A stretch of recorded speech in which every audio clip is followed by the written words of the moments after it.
Ada orang yang rela melakukan apa saja untuk keluar dari penjara. Tetapi pada tahun 2000, seorang mahasiswa kurus bernama Arif Nugroho justru melakukan sesuatu yang tidak masuk akal.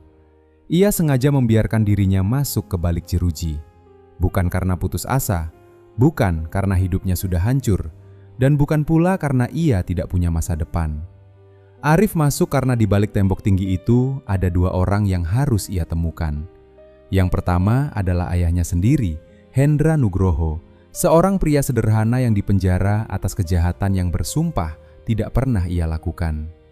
Yang kedua adalah seorang sopir bernama Joko Suryanto, satu-satunya saksi yang mungkin mengetahui siapa sebenarnya yang menjebak Hendra. Masalahnya, Joko sudah lebih dari setahun memilih diam, karena orang-orang yang menghancurkan hidup ayah Arif ternyata masih memiliki mata, telinga, dan tangan bahkan di dalam penjara. Arif mengira bagian tersulit dari rencananya adalah masuk ke sana. Ia salah. Di balik gerbang besi itu, mahasiswa berkacamata tersebut segera menjadi sasaran penghinaan. Makanannya diambil, ia dianggap lemah, dan hanya dalam beberapa minggu, seseorang mulai memperingatkannya agar berhenti mencari kebenaran. Lalu sebuah benda terlarang ditemukan tersembunyi di bawah tempat tidurnya. Seseorang sedang mencoba menjatuhkannya, tetapi mereka melakukan satu kesalahan besar. Mereka mengira Arif hanya seorang anak kampus yang sendirian. Mereka belum tahu bahwa sedikit demi sedikit orang-orang di seluruh blok mulai berdiri di belakangnya. Dan ketika saksi yang selama bertahun-tahun tidak berani mengatakan satu kata akhirnya membuka mulut, rahasia yang keluar darinya bukan hanya bisa membebaskan seorang ayah, tetapi juga menghancurkan orang-orang yang selama ini yakin kebenaran sudah mereka kubur untuk selamanya. Pada suatu pagi di awal musim kemarau tahun 2000, Arif Nugroho berdiri di depan gerbang besi sebuah lembaga pemasyarakatan di Jawa Tengah sambil membawa tas kain kecil berisi pakaian yang sebenarnya sebentar lagi akan diambil darinya.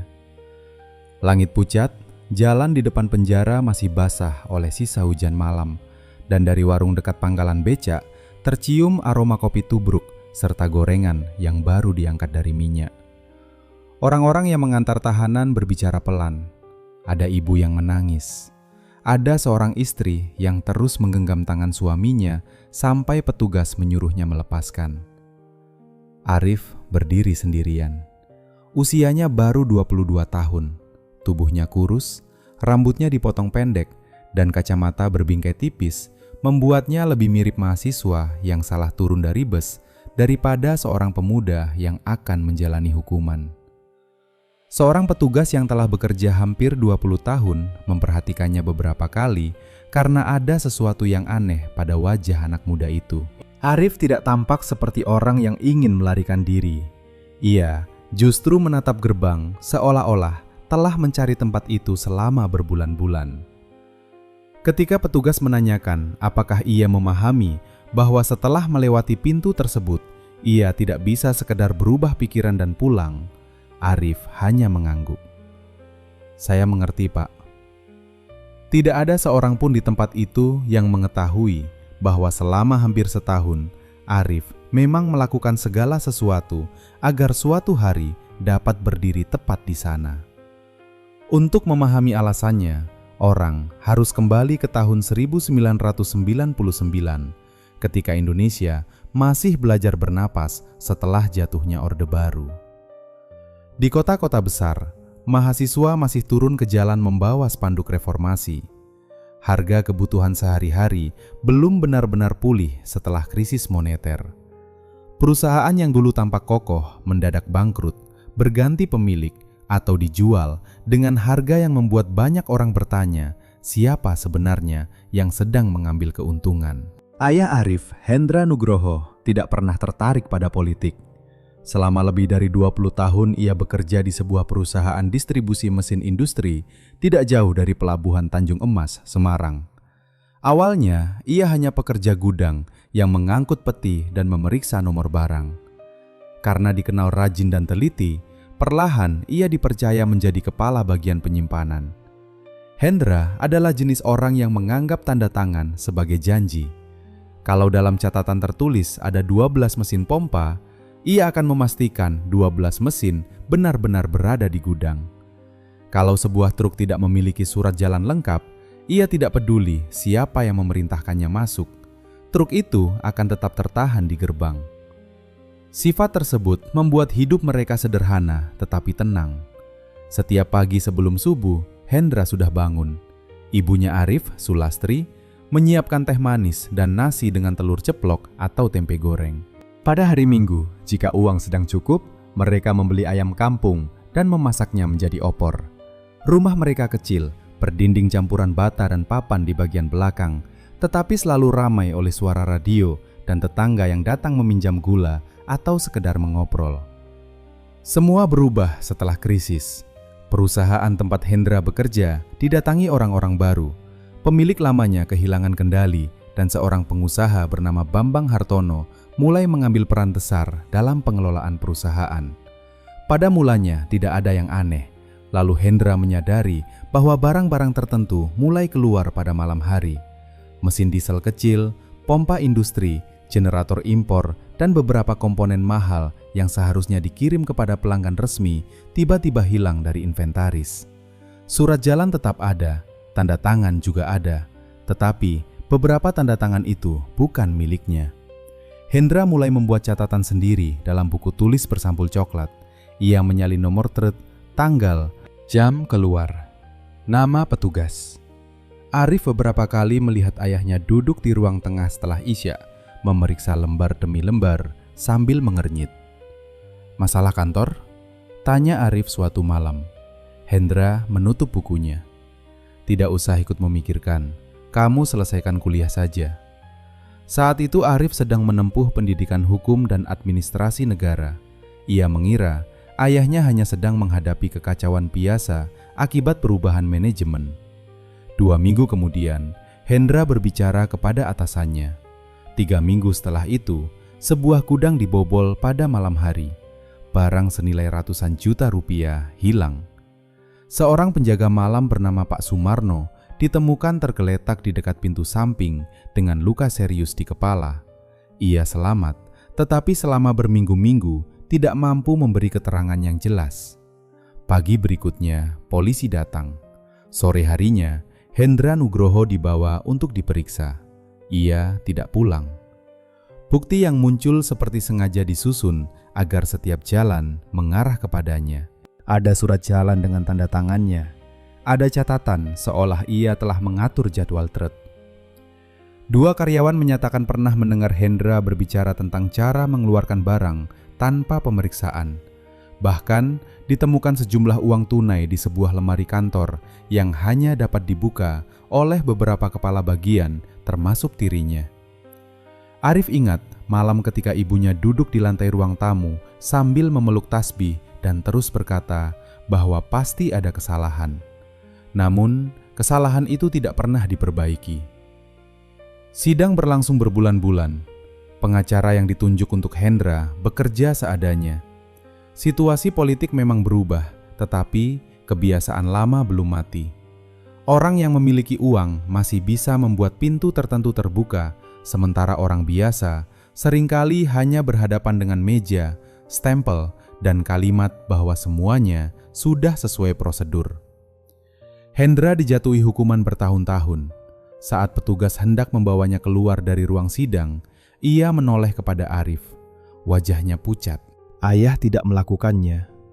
Hanya itu, Arif mengingat kalimat tersebut lebih jelas daripada seluruh isi putusan pengadilan.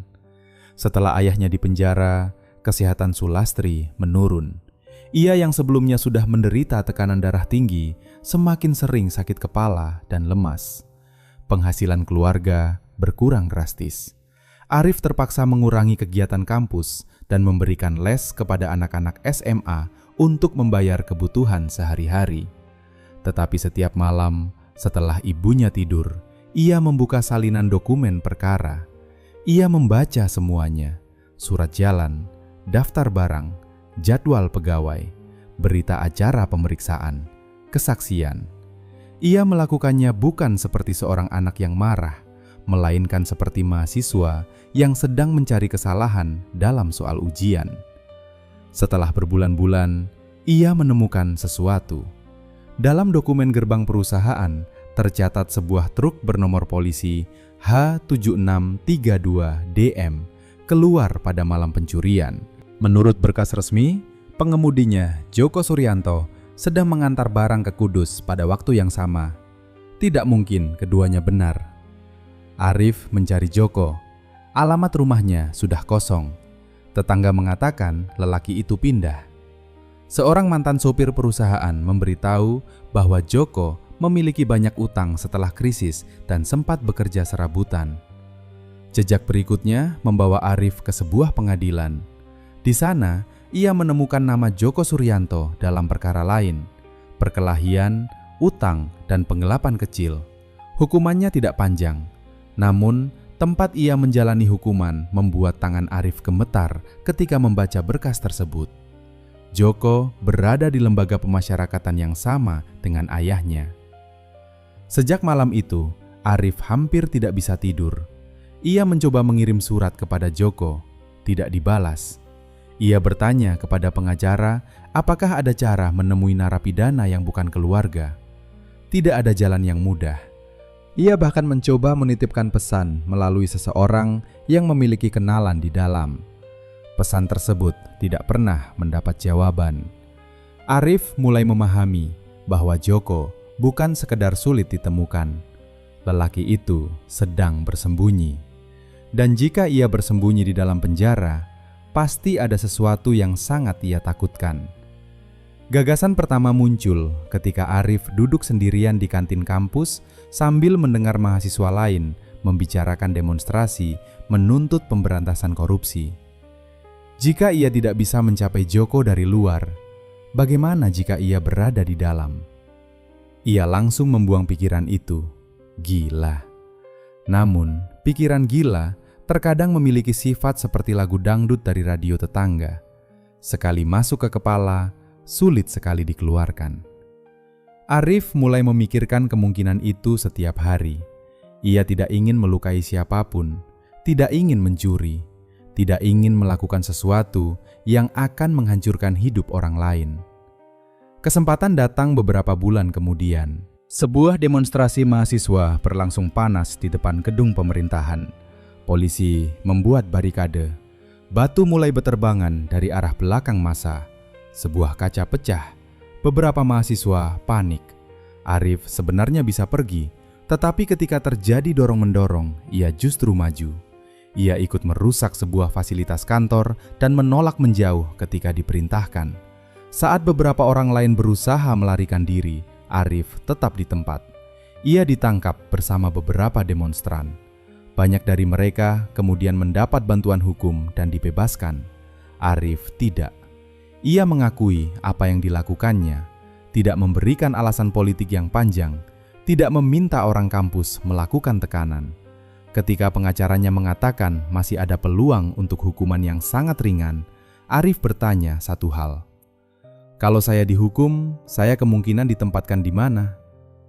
Pengacara itu menganggap pertanyaannya aneh. Arif membutuhkan beberapa bulan lagi untuk memastikan semuanya. Tidak ada jaminan rencana akan berjalan tepat. Tetapi ketika akhirnya keputusan dijatuhkan dan ia mengetahui tempat ia akan dikirim, untuk pertama kalinya setelah lama, Arif merasa ketakutan sekaligus lega. Sebelum berangkat, ia mengatakan kepada ibunya bahwa ia telah melakukan kesalahan saat demonstrasi. Sulastri menangis. Arif tidak sanggup mengatakan kebenaran. Ia hanya mencium tangan ibunya dan meminta maaf. Sekarang, pada pagi tahun 2000 itu, gerbang besi berdiri di hadapannya. Petugas memanggil namanya. Arif Nugroho. Arif melangkah maju. Di suatu tempat di balik tembok tersebut ada ayahnya. Dan di suatu tempat lain, ada seorang sopir bernama Djoko Suryanto. Satu-satunya orang yang mungkin mengetahui siapa sebenarnya yang menghancurkan keluarga mereka. Tas Arif diambil, jam tangannya dilepas, sabuknya disimpan. Sebuah pintu besi terbuka. Sebelum masuk, Arif menoleh sebentar ke langit di atas pagar tinggi. Ia teringat suara ayahnya di ruang sidang. Ayah tidak melakukannya. Kemudian Arif melangkah masuk. Pintu menutup di belakangnya dengan bunyi berat. Dan sejak saat itu, ia tidak lagi menjadi mahasiswa yang sedang mencari bukti. Ia menjadi seorang narapidana yang harus menemukan kebenaran sebelum tempat itu menghancurkan dirinya lebih dulu. Hari-hari pertama di dalam penjara menghancurkan hampir semua bayangan Arif tentang keberanian. Dari luar, keberanian selalu terdengar seperti sesuatu yang besar. Berdiri di depan polisi, berbicara di pengadilan, atau mengambil keputusan yang tidak berani diambil orang lain. Di dalam, keberanian ternyata jauh lebih sederhana. Kadang-kadang keberanian hanya berarti bangun ketika seseorang menyuruhmu membersihkan lantai yang kotor tanpa membalas. Kadang berarti menelan penghinaan sambil mengingat bahwa kemarahan sesaat dapat merusak rencana yang dibangun selama setahun. Begitu prosedur penerimaan selesai, Arif dibawa melewati lorong panjang dengan dinding kusam yang mengelupas akibat lembab. Udara bercampur bau keringat, sabun murah, rokok kretek, dan masakan dari dapur umum. Dari berbagai pintu terdengar orang memanggil, tertawa, bersiul, atau sekedar memukul-mukul jeruji karena bosan. Arif ditempatkan dalam sebuah kamar bersama beberapa narapidana lain. Salah satu dari mereka langsung menarik perhatian. Namanya Kusnadi, tetapi hampir semua orang memanggilnya Banteng. Bahunya lebar, lehernya hampir menyatu dengan kepala, dan cara duduknya menunjukkan bahwa ia tidak perlu mengatakan kepada orang lain siapa yang menguasai ruangan itu. Orang cukup melihat bagaimana narapidana lain memberi tempat kepadanya. Banteng menatap Arif dari ujung kepala sampai kaki. "Anak kampus." Arif tidak menjawab. "Pakai kacamata, tangan halus. Kamu salah naik bus ya?" Beberapa orang tertawa. Julukan anak kampus menempel sejak sore pertama. Arif mendapat tempat tidur paling dekat dengan pintu dan kamar mandi. Nasi jatahnya kadang berkurang karena seseorang mengambil lauk sebelum mangkuk sampai kepadanya. Sabun yang ia taruh di tempat tertentu sering berpindah. Jika ada pekerjaan membersihkan bagian yang paling menjijikkan, namanya dipanggil. Ia menahan semuanya, bukan karena tidak takut. Justru setiap malam ketika lampu mulai redup dan suara penjara berubah menjadi batuk, dengkuran, bisikan, serta bunyi tikus di sudut, Arif merasakan ketakutan menekan dadanya. Di rumah, ia biasa tidur dengan suara radio kecil milik ibunya dari ruang depan. Di sini, ia tidur ditemani suara kunci. Setiap kali pintu besi dikunci, bunyinya seperti mengingatkan bahwa jalan keluar tidak lagi berada di bawah kekuasaannya sendiri. Arif mulai menjalankan satu-satunya kemampuan yang selalu ia percaya, mengamati. Ia memperhatikan siapa yang memiliki rokok lebih banyak daripada seharusnya, siapa yang menerima kiriman makanan dari keluarga, siapa yang disegani, siapa yang hanya berpura-pura berani, siapa yang berhubungan baik dengan petugas, siapa yang bisa membawa kabar dari blok lain. Ia segera memahami bahwa kehidupan di dalam bukan kekacauan tanpa aturan. Ada aturan, hanya saja sebagian besar tidak pernah ditulis. Rokok bisa menjadi alat pembayaran. Kopi saset bisa menjadi hadiah. Makanan dari kunjungan keluarga dapat mengubah sikap orang selama beberapa hari. Informasi lebih berharga daripada semuanya, dan orang yang memiliki hubungan dengan dunia luar seringkali lebih kuat daripada orang yang paling besar tubuhnya. Pada minggu kedua, Arif mendapat kesempatan melihat halaman lebih lama. Beberapa blok menggunakan halaman yang sama secara bergiliran, dan pada pergantian kelompok, kadang ada beberapa menit ketika penghuni dari dua blok berbeda berada di area yang sama. Arif segera menyadari bahwa celah kecil itu mungkin menjadi satu-satunya kesempatan untuk melihat ayahnya tanpa meminta izin khusus. Puluhan narapidana berjalan, duduk atau berdiri berkelompok. Beberapa bermain catur dengan papan buatan sendiri, yang lain berbicara sambil mengisap kretek.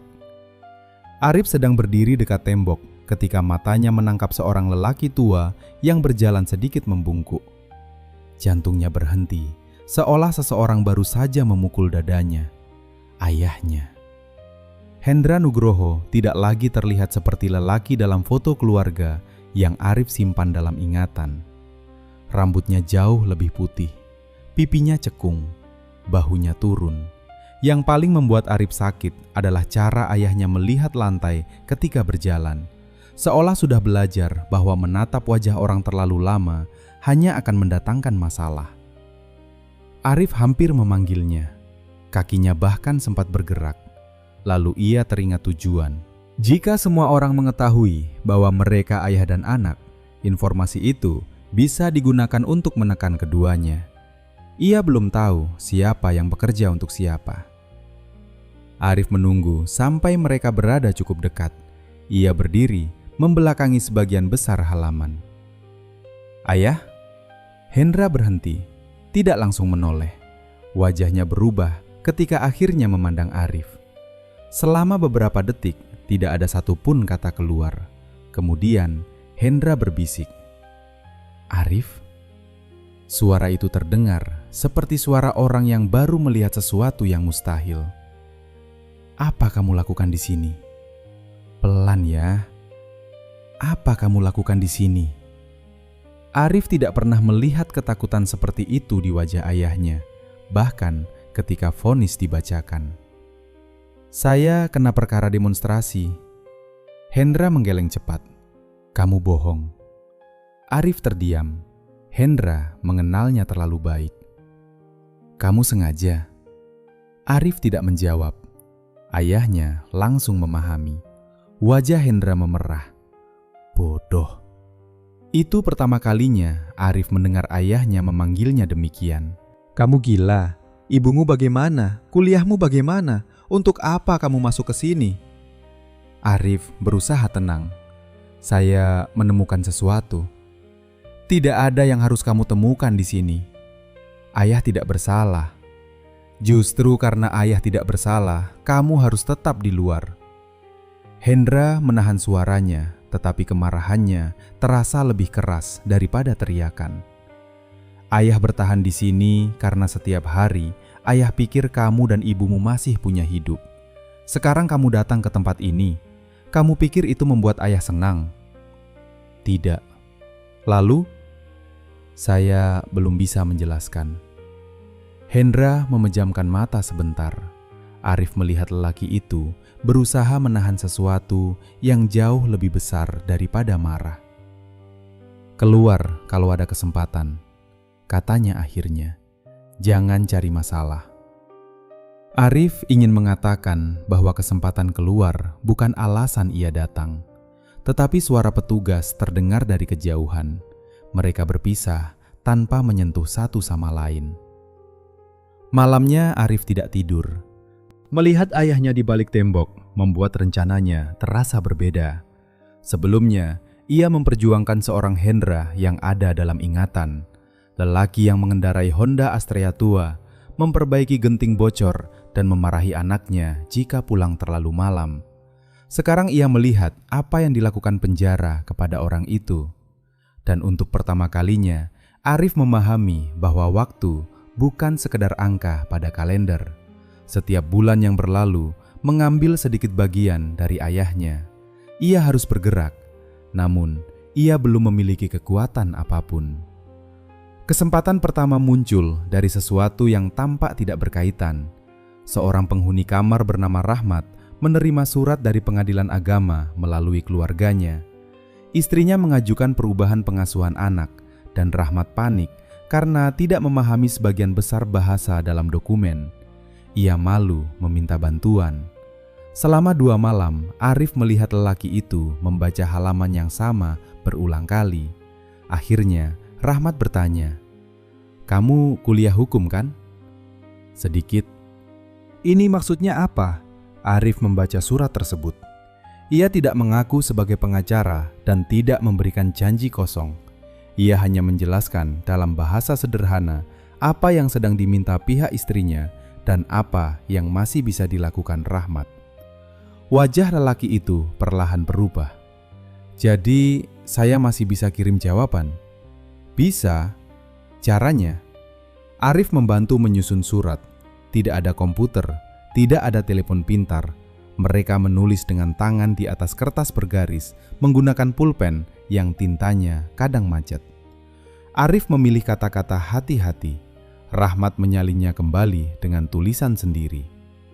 Beberapa hari kemudian surat itu dikirim. Tidak terjadi keajaiban.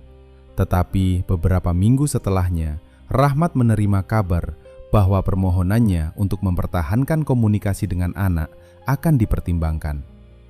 Bagi orang lain itu mungkin kecil, bagi Rahmat itu dunia. Ia menceritakannya kepada seseorang. Orang itu menceritakannya kepada orang lain. Dalam waktu singkat, narapidana mulai mengetahui bahwa anak kampus ternyata berguna. Satu orang datang membawa surat utang, yang lain tidak mengerti isi putusan pengadilannya.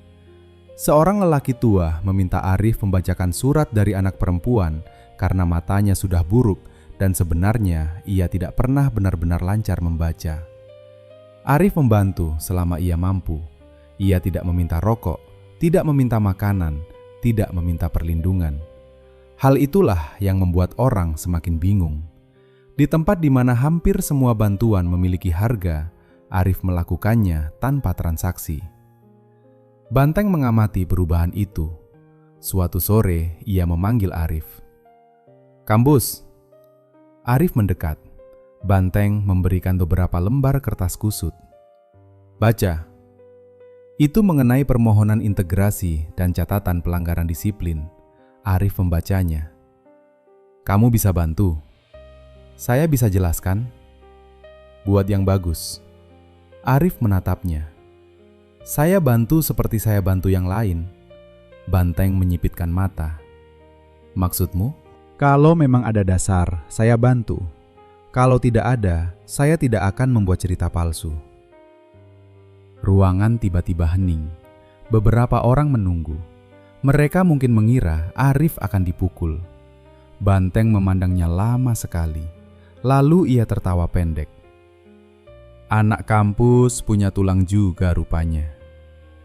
Sejak hari itu, Banteng tidak pernah menjadi teman Arif. Tetapi ia berhenti memperlakukannya sebagai mainan. Makanan Arif tidak lagi hilang. Tempat tidurnya tetap buruk. Namun barang-barangnya tidak disentuh. Pelan-pelan, Arif mendapatkan sesuatu yang jauh lebih berguna daripada otot, nilai. Beberapa minggu kemudian, seorang pria tua bernama Wiryono mulai sering duduk dekat Arif saat waktu senggang. Orang memanggilnya Pak Wiryo. Rambutnya hampir seluruhnya putih. Ia sudah mengenal penjara sejak jauh sebelum reformasi dan memahami perubahan para kepala blok, petugas, kelompok narapidana, serta orang-orang dari luar yang masih memiliki tangan panjang ke dalam. "Kamu terlalu banyak melihat," kata Pak Wiryo suatu sore. Arif tersenyum kecil. Memangnya kelihatan? Orang yang ingin bertahan melihat ke bawah. Orang yang mencari sesuatu melihat kemana-mana. Arif tidak menjawab. Pak Wiryo menyalakan kretek. "Apa yang kamu cari?" "Orang." "Semua orang di sini mencari orang." "Sopir." Pak Wiryo berhenti. Arif segera tahu ia telah menyentuh sesuatu. Namanya Joko Suryanto. Pak Wiryo tidak menoleh. Asap rokok keluar perlahan dari hidungnya. Setelah lama diam, ia berkata, "Kalau kamu mau tetap punya gigi lengkap, jangan terlalu sering menyebut nama itu." Dada Arif menegang. "Kenapa?" Pak Wiryo berdiri. "Karena ada orang di sini yang dibayar agar Joko tidak pernah punya alasan untuk banyak bicara." Ia berjalan pergi. Arif tetap duduk. Untuk pertama kalinya sejak masuk, ia memperoleh kepastian. Joko benar-benar ada. Tetapi bersamaan dengan harapan itu, datang sesuatu yang lebih gelap. Saksi yang ia cari ternyata tidak hanya bersembunyi. Ada orang yang memastikan ia tetap diam. Setelah mengetahui bahwa Joko Suryanto benar-benar berada di dalam lembaga pemasyarakatan yang sama, Arif justru berhenti menanyakan namanya. Itu hal pertama yang diajarkan Pak Wiryo kepadanya. "Kalau kamu mau mencari orang yang sedang diawasi, jangan berjalan menuju dia," kata lelaki tua itu. "Berjalanlah ke tempat lain sampai orang berhenti memperhatikan kakimu." Arif mengikuti nasihat tersebut. Hari-harinya diisi oleh rutinitas yang dari luar tampak biasa. Bangun sebelum matahari tinggi, antre kamar mandi, makan nasi dengan sayur encer dan lauk seadanya, bekerja, kembali ke blok, berbicara dengan penghuni lain, lalu tidur. Tetapi di balik rutinitas itu, Arif sedang membangun peta.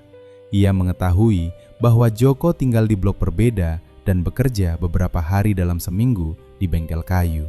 Karena Arif dianggap teliti dan bisa membaca catatan dengan baik, ia sendiri kemudian beberapa kali ditugaskan membantu pencatatan barang dan perlengkapan kerja. Jalurnya melewati area bengkel, sehingga ia punya alasan wajar berada di sekitar tempat Joko bekerja tanpa terlihat sengaja mencarinya. Ia jarang ikut percakapan besar, tidak berjudi, tidak meminjam uang, tidak berhutang rokok. Setiap ada kunjungan keluarga, Joko hampir selalu kembali dengan wajah lebih murung. Seorang tahanan yang pernah bekerja bersama Joko berkata bahwa pria itu memiliki istri bernama Sri dan seorang adik lelaki bernama Wawan di desa sekitar Demak. Ketika Arif bertanya mengapa Joko selalu terlihat takut, jawabannya tidak jelas. "Masalah lama." "Masalah apa?" "Kalau saya tahu banyak, mungkin saya ikut takut." Arif berhenti. Ia belajar bahwa di tempat itu, diam seringkali merupakan bentuk informasi. Sementara itu kedudukannya sendiri terus berubah. Orang mulai memanggilnya Pak Sarjana. Awalnya hanya gurauan. Kemudian julukan itu diucapkan dengan nada berbeda. Setiap sore selalu ada seseorang membawa kertas, surat dari kecamatan, pemberitahuan bank, salinan putusan, surat keluarga yang isinya terlalu menyakitkan untuk dipahami sendirian.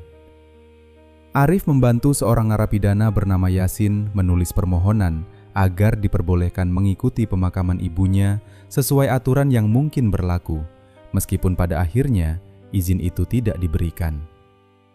Arif tidak menjanjikan hasil. Ia hanya membantu Yasin mengetahui bahwa ia setidaknya sudah mencoba dengan cara yang benar. Seorang lelaki lain datang karena tanah milik keluarganya di kampung akan dijual kakaknya tanpa persetujuan semua ahli waris.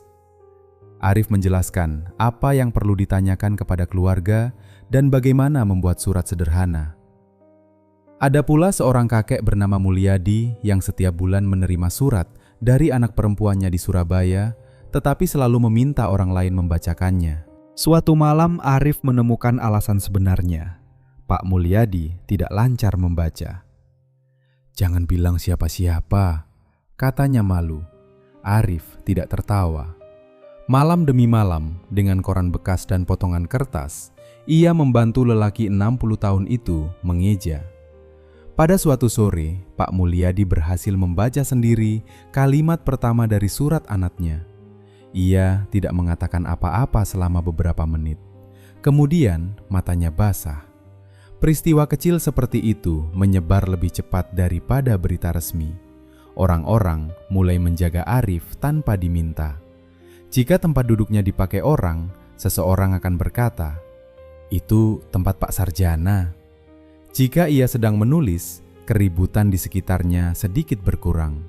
Bahkan petugas tertentu mulai mengetahui bahwa Arif membantu penghuni memahami administrasi sehingga keluhan yang masuk tidak lagi sekacau sebelumnya. Banteng melihat semua itu. Hubungan mereka berubah menjadi sesuatu yang aneh. Ia masih suka mengejek kacamata Arif. Masih memanggilnya kampus jika sedang ingin menunjukkan siapa dirinya. Tetapi ketika ada penghuni baru mencoba mengambil rokok dari meja Arif, Banteng sendiri yang menyuruh orang itu mengembalikan. "Kalau pulpen Pak Sarjana hilang," katanya, "nanti surat kalian siapa yang bikin?" Orang tertawa. Arif memahami pesan di balik lelucon tersebut. Ia sekarang memiliki perlindungan, bukan karena seseorang menyayanginya, karena banyak orang membutuhkannya. Pak Wiryo melihat perkembangan itu dengan senyum tipis. Sekarang kamu mulai mengerti. Mengerti apa? Di luar orang bilang kekuasaan datang dari uang. Di sini orang bilang dari otot. Dua-duanya cuma setengah benar. Lalu, yang paling kuat adalah orang yang kalau hilang membuat banyak orang kesulitan. Arif menyimpan kalimat itu. Beberapa minggu kemudian, Pak Wiryo akhirnya memberikan bagian penting tentang Joko. Mereka berbicara setelah hujan, ketika udara di halaman terasa dingin dan sebagian narapidana memilih tetap di dalam. Orang yang kamu cari dulu memang supir perusahaan, kata Pak Wiryo. Arif tidak menunjukkan reaksi. Dia pernah cerita? Tidak langsung. Lalu dari mana? Penjara itu seperti pasar. Kalau tinggal cukup lama, semua kabar datang sendiri. Pak Wiryo menjelaskan bahwa Joko memiliki utang besar sejak krisis moneter. Bukan karena hidup mewah. Ayahnya sakit, usaha kecil keluarganya gagal, dan harga obat melonjak. Ia meminjam uang kepada orang yang salah. Orang tersebut berhubungan dengan Bambang Hartono. Nama itu membuat perut Arif menegang. Pak Wiryo melanjutkan. Sekitar setahun sebelumnya, Joko pernah mencoba menghubungi seseorang di luar. Tidak lama kemudian, adiknya dipukuli di jalan. Siapa yang memukul? Orang tidak dikenal. Dan setelah itu, Joko diam. Arif menatap lantai. Sekarang semuanya mulai masuk akal. Joko tidak diam karena tidak peduli pada Hendra. Ia diam karena seseorang telah menunjukkan bahwa hukuman tidak selalu diberikan kepada orang yang membuka mulut. Kadang keluarga mereka yang membayar. Pak Wiryo belum selesai. Ada beberapa orang di sini yang masih punya hubungan dengan orang luar. Bukan pegawai, narapidana juga. Orang Bambang. Pak Wiryo memandang Arif tajam. Kamu sudah tahu terlalu banyak. Saya perlu tahu. Perlu tidak sama dengan aman. Arif kemudian mendapatkan gambaran perlahan.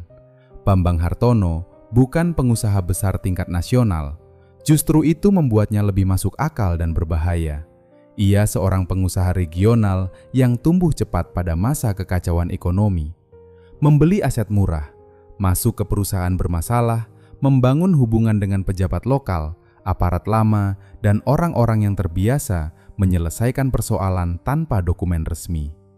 Beberapa anak buahnya pernah dipenjara, sebagian tetap loyal. Keluarga mereka dibantu. Biaya pengacara dibayar. Setelah bebas, pekerjaan menunggu. Kesetiaan seperti itu tidak membutuhkan perintah tertulis. Joko memahami jaringan tersebut. Itulah sebabnya ia hidup seperti bayangan. Arif mulai mencari jalan tidak langsung. Ia mengetahui bahwa Sri, istri Joko, menghadapi masalah dengan tanah kecil milik keluarganya. Setelah suaminya dipenjara, seseorang yang pernah meminjamkan uang mengklaim tanah tersebut sebagai jaminan. Arif tidak bisa berbuat banyak dari dalam, tetapi ia dapat membantu membuat surat. Melalui seorang narapidana yang keluarganya tinggal dekat Demak, Arif mengirimkan penjelasan sederhana tentang dokumen apa yang perlu diperiksa dan ke kantor mana Sri sebaiknya bertanya sebelum menyerahkan sertifikat. Ia sengaja tidak menulis nama sendiri, tidak meminta Joko melakukan apapun. 2 minggu kemudian, Arif mendengar pesan kembali. Joko tahu ada orang yang bantu istrinya. Apa katanya? Tidak ada. Arif tersenyum kecil.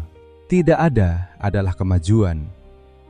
Beberapa hari kemudian, saat antre mengambil alat kerja, seorang pria kurus berusia sekitar 40 tahun berdiri di sebelah Arif. Wajahnya biasa, terlalu biasa. Jika Arif tidak menghafal deskripsi selama berbulan-bulan, ia mungkin tidak akan memperhatikan. Pria itu berkata tanpa menoleh, "Terima kasih soal surat." Arif tidak langsung menjawab. "Surat apa?" Pria itu mengangkat sudut bibir. "Bagus. Tetap begitu." Kemudian ia pergi. Arif yakin itu Joko. Kontak pertama mereka berlangsung tidak sampai 20 detik. Namun malam itu, Arif hampir tidak bisa tidur. Pintu yang selama setahun terkunci, akhirnya terbuka selebar kuku. Ia tahu tidak boleh mendorongnya terlalu cepat. Maka selama beberapa minggu berikutnya, mereka tidak membicarakan perkara Hendra. Jika bertemu, pembicaraan hanya mengenai hal biasa. Harga beras yang kabarnya naik lagi, keluarga, cuaca, pekerjaan di bengkel. Sekali Joko bertanya bagaimana Arif bisa memahami banyak surat. "Saya kuliah." "Belum selesai?" "Belum." "Kenapa bisa di sini?" "Kesalahan." Joko tertawa kecil. Semua orang di sini bilang begitu. Arif tidak membantah. Sementara hubungan mereka tumbuh pelan, ancaman juga mulai muncul. Beberapa orang asing menatap Arif lebih lama. Pak Wiryo memperingatkannya. "Sudah ada yang bertanya kenapa kamu sering lewat dekat bengkel." "Siapa?" "Kalau saya sebut nama, apa bedanya?" Arif memahami. Pada saat yang hampir bersamaan, Banteng mulai menunjukkan ketidaksenangan. Dulu semua orang datang kepada Banteng jika ada persoalan antar penghuni. Sekarang sebagian datang kepada Arif. Bukan soal kekerasan, tetapi perselisihan kecil, utang, surat, bahkan keputusan siapa yang harus meminta maaf kepada siapa. Banteng merasa wilayahnya menyempit. Suatu malam, ia duduk di hadapan Arif. "Kamu sekarang jadi kepala blok." "Tidak, orang-orang mendengar kamu." "Saya tidak menyuruh mereka." "Tapi mereka dengar." Arif menutup kertas yang sedang ditulis. "Kalau kamu ingin saya berhenti membantu orang, bilang." Banteng mengeraskan rahang. Arif melanjutkan, "Tapi kalau saya berhenti, besok semua orang yang punya urusan akan datang ke kamu." Beberapa penghuni menahan tawa. Banteng menatap Arif lama lalu berdiri. "Sombong sekarang kampus." Ia pergi. Pak Wiryo yang melihat kejadian itu hanya menggeleng. "Kamu bermain dekat api." "Saya tidak punya pilihan." "Semua orang punya pilihan." Arif memandangnya. "Saya juga punya. Saya memilih masuk ke sini." Pak Wiryo tidak bertanya lagi. Beberapa hari sesudahnya, Arif bertemu ayahnya di halaman. Hendra terlihat semakin cemas. "Kamu sedang mencari seseorang, kan?" Arif diam. Orang mulai bicara. "Ayah, jangan ikut." "Bagaimana ayah tidak ikut kalau kamu di sini karena ayah?" Arif akhirnya berkata, "Ada saksi." Hendra menatapnya. "Saksi apa?" "Seseorang yang mungkin tahu apa yang terjadi malam itu." Wajah Hendra berubah. Harapan muncul begitu cepat hingga justru membuat Arif takut. "Siapa?" "Saya belum bisa bilang." "Arif, kalau ayah tahu, ayah akan mencari dia." "Tentu. Dan orang lain akan tahu." Hendra menutup mulutnya. Ia mengerti. Arif berkata pelan, "Percaya saja, sedikit lagi." Ayahnya menatap tembok. Ayah sudah lupa caranya berharap. Arif ingin mengatakan bahwa ia akan mengajarinya lagi, tetapi ia tidak sempat. Seorang petugas memanggil kelompok mereka. Malam itu, setelah semua orang kembali ke kamar, Arif menemukan sesuatu di bawah bantalnya. Sebatang rokok kretek yang belum dibuka. Tidak ada pesan, tidak ada nama, hanya rokok. Pak Wiryo melihat benda tersebut dan wajahnya langsung serius. "Jangan sentuh." "Kenapa?" "Bukan hadiah." Arif memahami beberapa detik kemudian. Itu tanda. Seseorang telah mendekati tempat tidurnya tanpa ia sadari. Pesannya sederhana. "Kami bisa masuk ke ruangmu. Kami tahu di mana kamu tidur." Arif memandang sebatang kretek itu lama. Untuk pertama kalinya, ia menyadari bahwa orang-orang yang menjaga kesunyian Joko sudah mulai memperhatikan dirinya. Peringatan dalam bentuk sebatang kretek mengubah cara Arif bergerak. Ia tidak lagi bertemu Joko di tempat yang sama 2 kali berturut-turut. Jika harus menyampaikan pesan, ia menggunakan orang berbeda. Ia bahkan beberapa kali sengaja bertengkar kecil dengan seseorang di depan umum agar terlihat sibuk dengan masalah lain. Pak Wiryo menyebutnya terlalu berhati-hati, namun kemudian ia menambahkan, "Di sini terlalu hati-hati masih lebih baik daripada terlalu berani."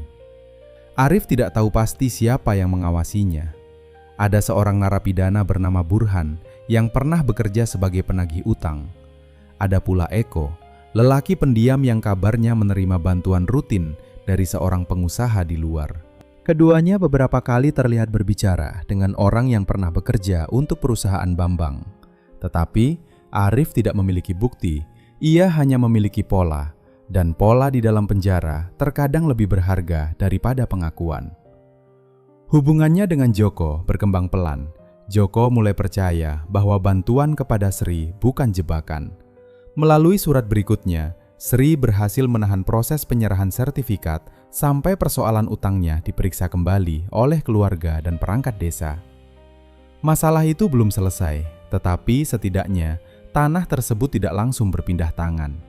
Suatu sore, Joko berkata, "Kenapa kamu bantu?"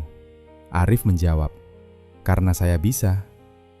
Tidak ada orang membantu hanya karena bisa. Ada. Di sini. Terutama di sini. Joko menatapnya lama. Arif tahu pria itu ingin bertanya lebih jauh, tetapi ia tidak memaksa. Kesabaran menjadi bagian paling sulit dari rencananya. Setiap hari ayahnya tetap berada di balik tembok. Setiap hari ibunya sendirian di rumah. Setiap hari Arif ingin menarik Joko ke sudut dan berkata, "Saya anak Hendra Nugroho. Katakan apa yang kamu lihat." Namun, satu kesalahan dapat menghancurkan semuanya. Lalu kesalahan itu datang bukan dari Arif. Suatu pagi, petugas melakukan pemeriksaan kamar setelah menerima laporan anonim bahwa ada benda terlarang disembunyikan di salah satu tempat tidur. Pemeriksaan seperti itu memang bagian dari prosedur, sehingga tidak ada petugas yang perlu terlibat dalam rencana siapapun. Seseorang cukup menaruh barang, lalu memastikan informasi tentang lokasinya sampai kepada petugas. Kasur dibalik, barang-barang diperiksa, pakaian diturunkan. Semua orang berdiri menunggu. Ketika seorang petugas mengangkat alas tidur Arif, terdengar bunyi kecil, benda jatuh ke lantai. Sebuah pisau pendek buatan sendiri. Ruangan langsung berubah. Arif menatap benda tersebut. Ia belum pernah melihatnya. "Punya siapa?" Tidak ada yang menjawab. Petugas memandang Arif. "Dari tempatmu." "Bukan punya saya." Semua bilang begitu. Banteng berdiri di sudut tanpa ekspresi. Arif menyadari beberapa orang menghindari tatapannya. Pisau itu bukan sekedar benda terlarang. Ia dapat membuat Arif dianggap terlibat dalam rencana kekerasan. Semua kepercayaan yang dibangun dapat runtuh dalam satu pagi. Arif mencoba menjelaskan. Tidak ada gunanya. Prosedur berjalan, ia dibawa keluar. Sebelum pintu tertutup, Arif sempat melihat Pak Wiryo. Lelaki tua itu hanya mengangguk sekali. Arif ditempatkan dalam sel terpisah selama pemeriksaan. Hari pertama, ia masih marah. Hari kedua, kemarahan berubah menjadi rasa takut. Hari ketiga, ketakutan berubah menjadi pertanyaan yang lebih buruk. Bagaimana jika rencananya memang terlalu bodoh? Di kamar kecil itu tidak ada orang yang meminta bantuannya. Tidak ada Pak Wiryo, tidak ada Joko, tidak ada kesempatan melihat ayahnya. Hanya dinding, pintu, dan waktu. Ia memikirkan ibunya. Sulastri mungkin mengira anaknya sekadar melakukan kesalahan saat demonstrasi. Arif membayangkan perempuan itu duduk setelah maghrib di ruang depan dengan televisi kecil menyala, tetapi tidak benar-benar ditonton. Ayahnya di penjara, anaknya di penjara. Apa yang tersisa bagi seorang ibu? Arif menutup wajah dengan kedua tangan. Untuk pertama kalinya, ia berharap tidak pernah menemukan nama Joko Suryanto. Jika ia tidak menemukan nama itu, mungkin ia masih berada di kampus. Mungkin sedang mengerjakan skripsi. Mungkin setiap minggu ia pergi membesuk ayahnya dan pulang membawa buah tangan untuk ibunya. Tetapi pikiran berikutnya selalu sama. Hendra tetap akan bersalah di mata dunia. Dan suatu hari, Arif akan bertanya kepada dirinya sendiri mengapa ia berhenti ketika masih ada satu jalan. Di blok utama, sesuatu terjadi tanpa sepengetahuannya. Rahmat adalah orang pertama yang berbicara. Pisau itu bukan punya Pak Sarjana. Seorang narapidana lain menyuruhnya diam. Rahmat tidak mau. Orang yang bahkan tidak mau bantu bikin surat palsu, tiba-tiba simpan pisau. Pak Mulyadi ikut bicara. Lalu Yasin, kemudian beberapa penghuni lain. Mereka tidak melakukan pemberontakan, tidak ada keributan besar. Mereka hanya mulai mengatakan hal yang sama setiap kali ditanya. Arif tidak pernah terlihat memiliki benda tersebut. Banteng pada awalnya diam. Justru diamnya membuat orang curiga. Banyak yang menduga Banteng memasang jebakan karena iri terhadap pengaruh Arif. Namun pada hari kedua, Banteng memanggil salah seorang pengikutnya. Siapa yang dekat tempat tidur kampus malam itu? Orang tersebut menyebut nama, bukan orang Banteng, seorang narapidana yang sering berbicara dengan Burhan. Banteng mulai mengerti bahwa seseorang mungkin menggunakan persaingannya dengan Arif sebagai penutup. Kalau Pak Sarjana jatuh, semua orang akan menuduh Banteng, dan orang sebenarnya akan tetap bersih. Hal itu menyinggung harga dirinya. Pada malam berikutnya, Banteng berbicara kepada Pak Wiryo. Saya bukan yang taruh. Pak Wiryo mengisap rokok. Saya tidak tanya. Tapi kamu pikir saya? Saya pikir banyak hal. Banteng mendekat. Siapapun yang lakukan, dia mau dua hal. Anak itu jatuh, saya disalahkan. Sekarang kamu mulai pintar. Banteng tidak tersenyum. Beberapa informasi kemudian sampai kepada petugas melalui jalur yang lebih resmi. Ada orang yang mengaku melihat seseorang mendekati kasur Arif. Waktu pemeriksaan juga dianggap mencurigakan karena hanya beberapa bagian kamar yang diperiksa sangat teliti, seakan petugas sudah tahu harus mencari di mana. Tidak ada bukti sempurna.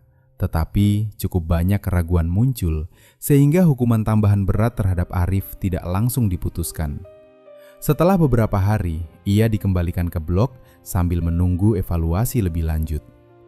Ketika pintu terbuka, Arif mengira semuanya telah berubah. Ia membayangkan orang akan menjauh. Sebaliknya, Rahmat menepuk bahunya. Pak Mulyadi memberikan teh hangat. Yasin berkata, "Kami tahu bukan punya kamu." Arif tidak mampu menjawab beberapa saat, bahkan Banteng mendekat. "Kampus." Arif menatapnya. "Saya tidak suka kamu.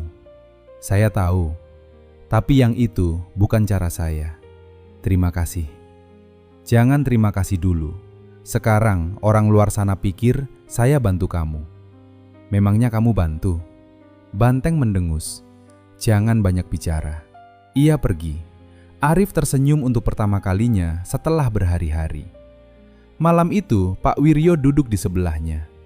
"Kamu tahu apa yang terjadi? Mereka membantu saya." "Bukan itu."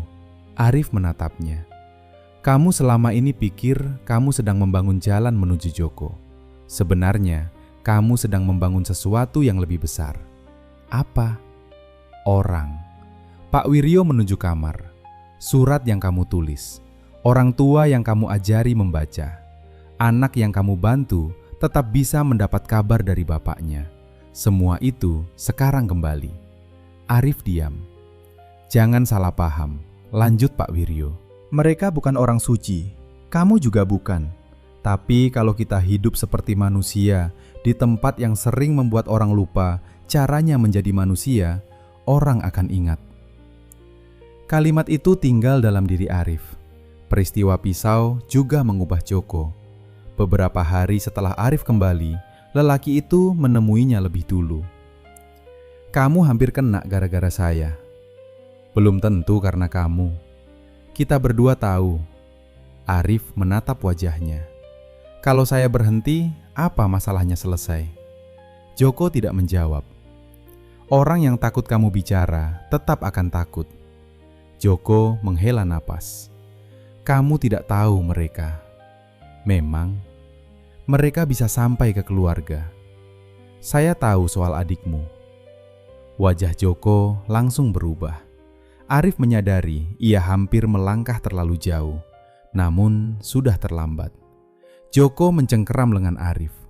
"Siapa yang cerita? Lepaskan. Siapa?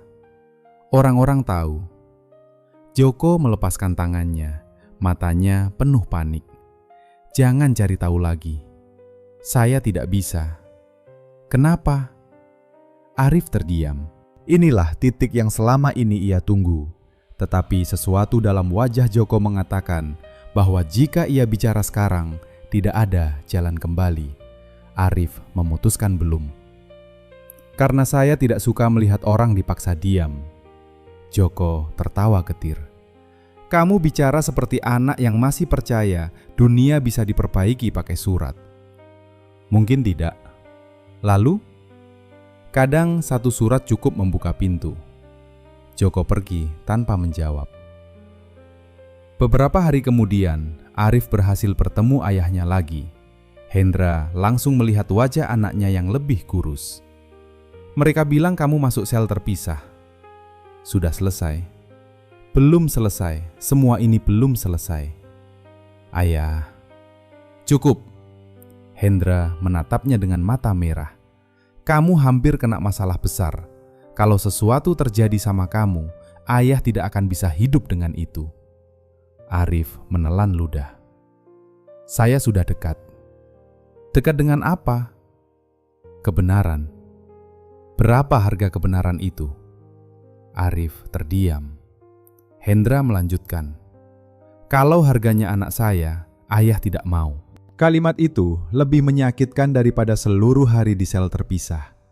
Arif berkata pelan, "Kalau saya berhenti sekarang, semua yang sudah terjadi tidak punya arti." "Punya, artinya kamu sudah terlalu jauh." "Ayah pernah bilang, ayah tidak melakukannya." Hendra mengangguk. "Saya percaya. Percaya saja sedikit lagi sama saya." Mereka berpisah.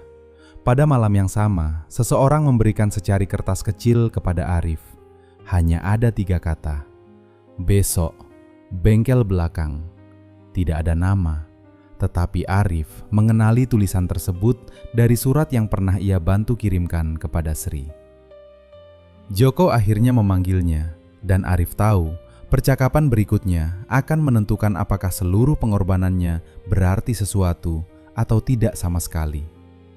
Bengkel kayu berada di bagian belakang kompleks, sebuah bangunan panjang dengan atap seng yang panas pada siang hari dan bocor di beberapa titik saat hujan. Suara gergaji, palu, dan mesin amplas membuat percakapan sulit terdengar dari jarak beberapa meter. Itulah sebabnya Joko memilih tempat tersebut. Arif datang ketika beberapa narapidana lain sedang memindahkan papan. Joko berdiri di sudut dekat tumpukan kayu. Tidak ada salam. "Siapa kamu sebenarnya?" tanyanya. Arif tahu jawaban palsu tidak lagi berguna. "Arif Nugroho." Joko membeku. Untuk sesaat suara mesin seakan hilang. "Nugroho? Anak Hendra Nugroho?" Joko mundur 1 langkah. Wajahnya memucat. "Tidak." Arif tidak bergerak. "Bapak saya orang yang dipenjara karena kasus Kudang." "Jangan. Saya masuk ke sini untuk cari kamu." Joko menatapnya seperti melihat orang gila. "Kamu apa?" "Saya tahu trukmu ada di lokasi malam itu." "Diam." "Saya tahu catatan perjalanan ke Kudus tidak cocok." "Diam." Suara Joko hampir tenggelam oleh mesin. Beberapa orang menoleh sebentar, kemudian kembali bekerja. Joko merendahkan suara. "Kamu mau mati? Saya mau ayah saya keluar. Kamu pikir saya bisa lakukan itu? Saya pikir kamu tahu apa yang terjadi." Joko menggeleng. Arif melanjutkan sebelum keberaniannya hilang. "Saya sudah coba kirim surat waktu masih di luar. Saya cari alamat kamu. Saya temui mantan pekerja. Tidak ada cara sampai ke kamu. Kamu masuk penjara hanya untuk itu?" "Ya." "Bodoh." "Mungkin. Kamu punya ibu?" "Punya." "Dan kamu lakukan ini?" Arif menahan napas. Setiap kali saya mau berhenti, saya ingat ayah saya duduk di ruang sidang dan bilang dia tidak melakukannya. Joko menutup mata. Ada sesuatu berubah di wajahnya, bukan keberanian, lebih mirip kelelahan yang telah disimpan terlalu lama. Saya punya keluarga juga, katanya. Saya tahu. Kamu tidak tahu apa-apa. Kalau begitu, ceritakan.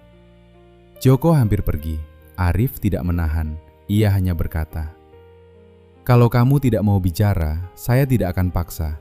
Tapi saya ingin kamu tahu satu hal. Saya tidak masuk ke sini untuk menyalahkan kamu." Joko berhenti. "Saya tahu kamu takut." Lelaki itu tetap membelakangi Arif. "Saya juga takut," lanjut Arif. "Setiap hari." Lama sekali tidak ada jawaban. Kemudian Joko kembali. "Ayahmu tidak ada di gudang malam itu." Arif merasakan lututnya lemas. Ia telah menunggu kalimat tersebut berbulan-bulan. Tetapi ketika akhirnya mendengarnya, ia tidak merasa menang. Ia justru hampir tidak bisa bernapas. "Ceritakan semuanya." Joko menatap sekeliling, dan akhirnya dengan suara rendah yang beberapa kali terputus oleh suara mesin, ia mulai membuka masa lalu. Pada akhir 1998, perusahaan berada dalam kondisi keuangan buruk. Nilai rupiah jatuh. Beberapa pelanggan tidak mampu membayar. Barang impor menumpuk. Pemilik lama mencari investor. Bambang Hartono datang menawarkan modal. Tetapi modal itu hanya satu sisi. Di sisi lain, Bambang melihat kesempatan. Sebagian mesin yang secara administratif dinyatakan rusak atau tidak laku, sebenarnya masih sangat bernilai.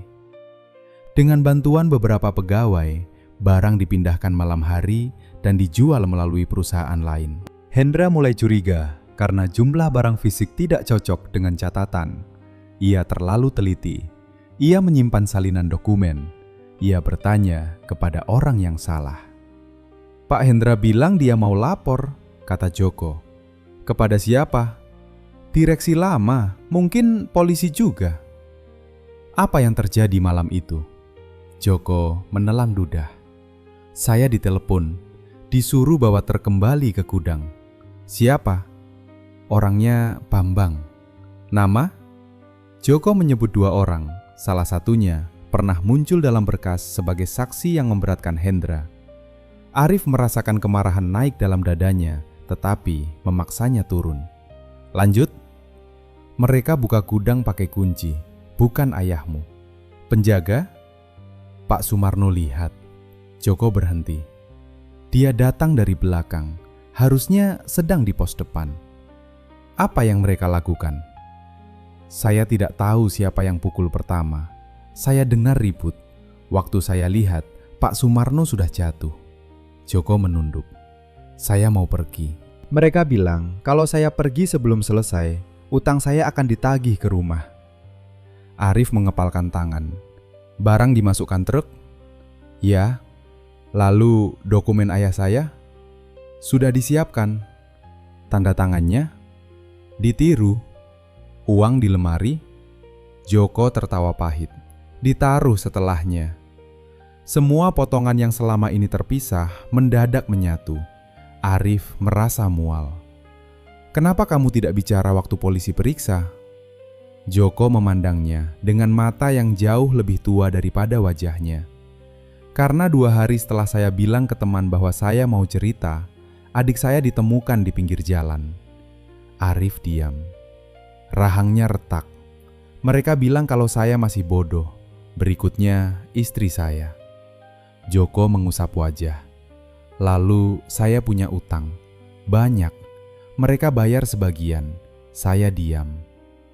"Ada bukti selain kata-katamu?" Pertanyaan itu membuat Joko menatapnya.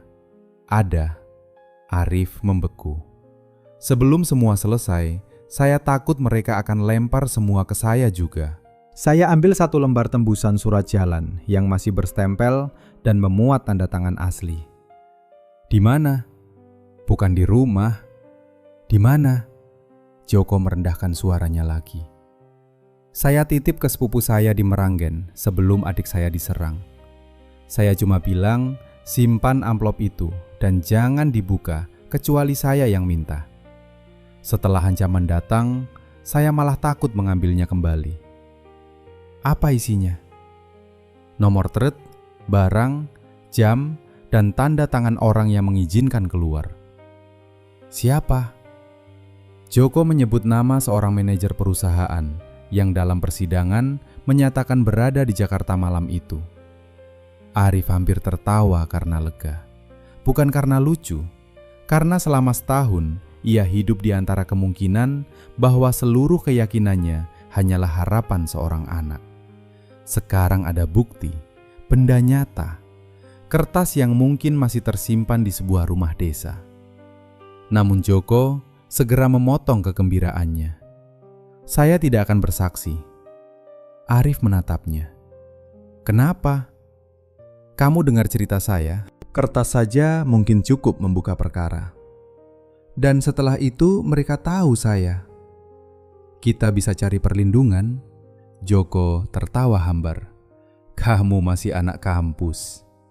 Saya tahu saya tidak bisa jamin semuanya. Tidak, kamu tidak tahu. Saya bebas beberapa bulan lagi. Setelah itu, saya harus pulang ke Sri. Saya tidak mau rumah saya dibakar karena ayahmu. Arif tidak marah. Ia mengerti. Jika ia memaksa Joko menjadi pahlawan, ia tidak berbeda dari orang yang menjadikan lelaki itu alat. Saya cari cara. Tidak ada cara. Ada. Kamu bahkan di dalam penjara. Justru itu, saya sudah sampai sejauh ini. Percakapan berakhir tanpa kesepakatan. Tetapi Arif sekarang memiliki nama, kejadian, dan keberadaan dokumen. Ia membutuhkan seseorang di luar. Kesempatan datang melalui bantuan hukum. Pengacara yang menangani perkara demonstrasinya adalah seorang perempuan muda bernama Maya Kusumawardani. Pada awal proses, Arif sengaja menjaga jarak darinya karena takut Maya mencoba mendapatkan hukuman terlalu ringan atau membongkar rencananya. Sekarang justru perempuan itu satu-satunya orang yang mungkin bisa membantu. Arif meminta pertemuan hukum. Ketika Maya datang, ia terlihat kesal. Kamu akhirnya mau bicara tentang perkara kamu sendiri? Bukan. Maya menghela napas. Arif, sejak awal saya merasa ada sesuatu yang kamu sembunyikan. Ada. Selama hampir 1 jam, Arif menceritakan semuanya. Tentang Hendra, tentang dokumen gudang, tentang Joko, tentang alasan sebenarnya ia tidak berjuang keras menghindari penjara. Maya beberapa kali menghentikannya. Jadi, kamu sengaja membiarkan diri dihukum? Saya melakukan pelanggaran. Saya tidak bohong soal itu. Tapi kamu tahu, kamu bisa memperjuangkan alternatif hukuman. Ya. Maya menatapnya lama, seperti menimbang apakah harus marah atau kagum. Akhirnya ia berkata, ini salah satu keputusan paling tidak masuk akal yang pernah saya dengar. Saya tahu. Dan sekarang, ada dokumen. Maya langsung berubah. Sebagai pengacara, ia tidak mudah percaya cerita. Tetapi dokumen adalah hal lain. Arif memberikan lokasi dan nama sepupu Joko tanpa menuliskan terlalu banyak detail. Maya mulai bekerja. Ia menemui keluarga Hendra lebih dulu. Sulastri akhirnya mengetahui kebenaran. Ketika mendengar bahwa anaknya sengaja masuk penjara demi ayahnya, ia menangis sampai tidak sanggup bicara. Namun setelah itu, ia memberikan Maya seluruh dokumen lama yang disimpan Arif di rumah. Maya kemudian mencari sepupu Joko. Butuh waktu. Alamatnya tidak persis. Telepon rumah tidak ada. Pada masa itu, satu-satunya cara seringkali adalah datang, bertanya kepada warung, ketua RT, atau orang di pinggir jalan. Akhirnya ia menemukan rumah tersebut dan menemukan amplop lama yang disimpan di dalam kaleng biskuit bersama dokumen keluarga. Lembar tembusan berstempel itu masih ada. Tulisan sudah sedikit pudar, tetapi nomor, waktu, dan tanda tangan terbaca. Maya membawa salinan yang dilegalisasi sesuai langkah hukum yang dapat ditempuh. Saat kunjungan berikutnya, ia menatap Arif dari balik pembatas. Dokumennya nyata. Arif menutup mata sebentar. Cukup? Untuk membuka pertanyaan baru, mungkin. Untuk membebaskan ayah saya? Belum. Arif sudah menduga. Kita tetap butuh Joko. Ya. Arif memikirkan Sri. Keluarganya harus aman. Maya mengangguk. Kita tidak bisa menjanjikan perlindungan seperti dalam film. Tetapi kalau dia bersedia memberikan keterangan resmi, kita bisa meminta proses dilakukan cepat dan melaporkan ancaman yang pernah terjadi. Yang paling penting, bukti harus masuk melalui beberapa jalur sekaligus. Kalau satu orang mencoba menutupnya, masih ada salinan di tempat lain. Rencana mulai terbentuk, namun waktu mereka semakin sedikit. Di dalam penjara, Burhan mulai terang-terangan mengikuti Joko. Pak Wiryo mendapat kabar bahwa orang dari luar mengirim pesan. Banteng mendatangi Arif pada suatu malam. Kampus. Apa? Besok jangan ke bengkel sendirian. Kenapa? Jangan tanya. Arif menatapnya. Kamu sekarang bantu saya? Tidak. Lalu? Banteng mendengus. Saya cuma tidak suka orang luar mengatur siapa yang boleh hidup tenang di rumah saya. Itulah cara Banteng mengakui bahwa ia telah memilih sisi. Hari berikutnya, Arif berbicara kepada Joko. Kertasnya ditemukan. Wajah Joko langsung berubah. Tidak mungkin. Ada. Siapa yang ambil? Pengacara. Joko terlihat seperti ingin marah sekaligus menangis. Sekarang mereka akan tahu. Belum, mereka akan tahu. Joko, dengar. Kalau kamu tetap diam, mereka akan terus punya kuasa karena semua orang takut bicara satu persatu.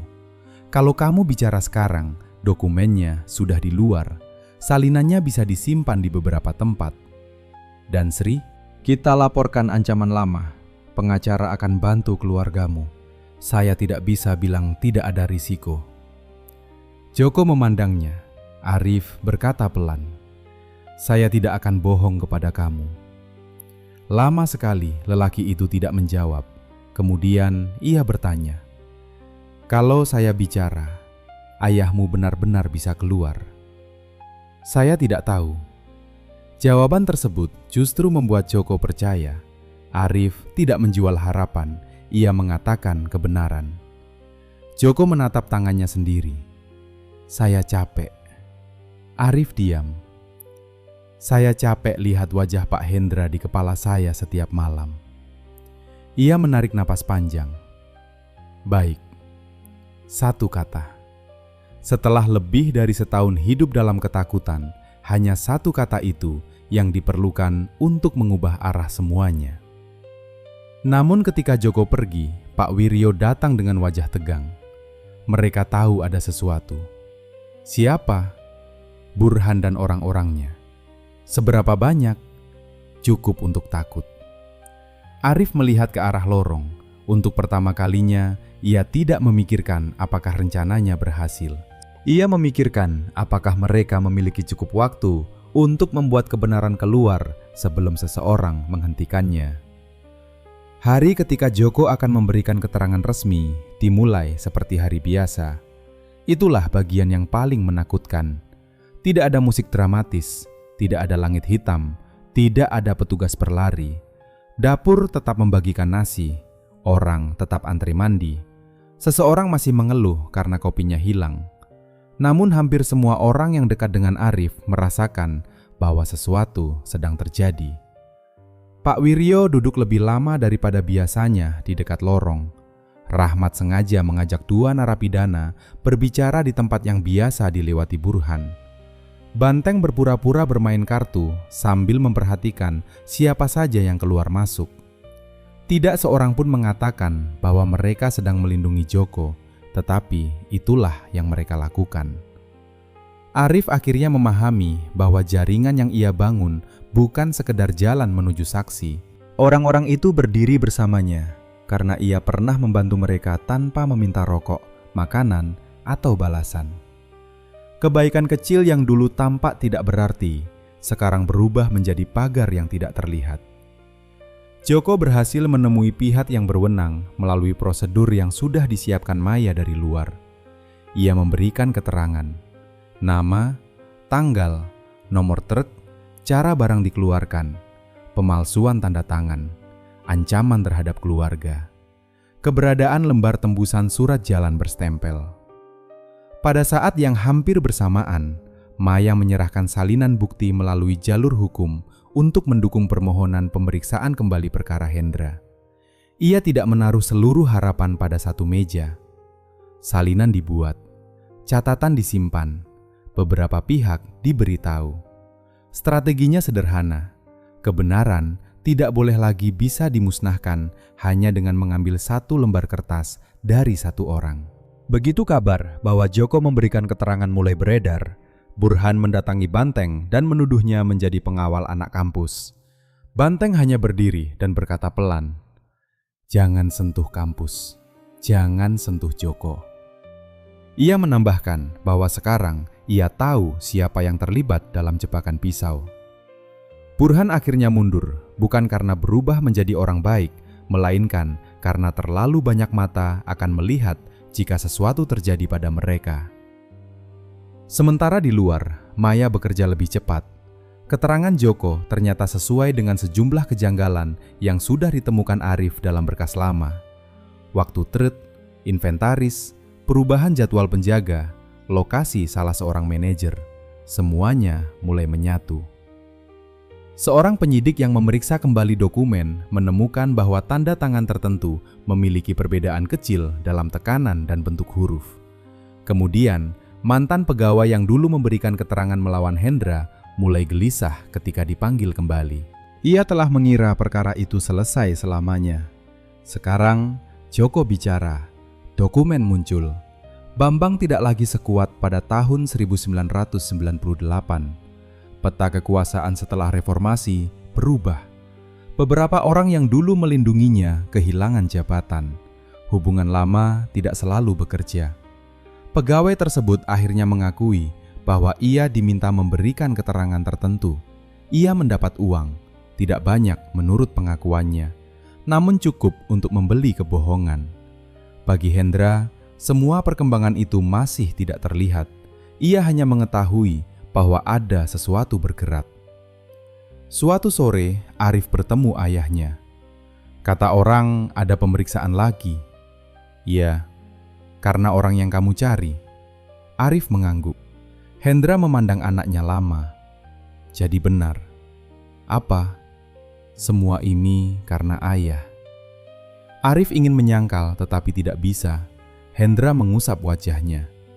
Ayah tidak tahu harus marah atau bagaimana. Tidak perlu bagaimana-bagaimana. Kamu kehilangan setahun kuliah. Bisa kembali. Kamu masuk penjara. Saya tahu. Kamu pikir setelah keluar semua kembali normal. Arif diam. Hendra benar. Tidak ada jalan kembali menuju kehidupan yang sama. Namun Arif berkata, "Saya tidak mencari hidup yang sama." Hendra menatapnya. "Saya cuma ingin kita punya hidup lagi." Untuk pertama kalinya sejak mereka bertemu di dalam, ayahnya tidak menyuruh Arif berhenti. Ia hanya mengangguk, kemudian menepuk pelan bahu anaknya sebelum pergi. Sentuhan itu berlangsung kurang dari 1 detik. Bagi Arif, rasanya seperti pulang ke rumah.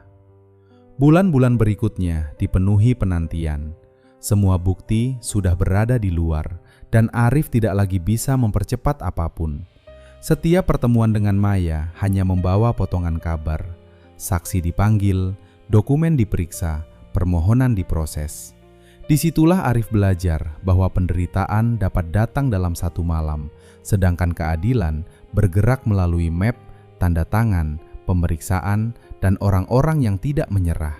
Akhirnya, pada awal 2001, Maya membawa kabar bahwa keterangan resmi Joko dan lembar tembusan berstempel diterima sebagai bukti baru yang cukup penting untuk memeriksa kembali perkara Hendra.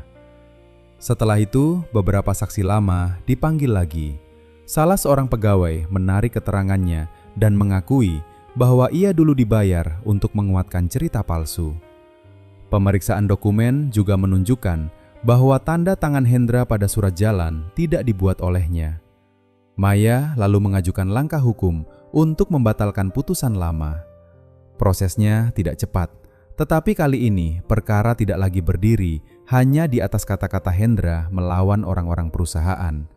Ada saksi, dokumen, dan pengakuan yang saling menguatkan.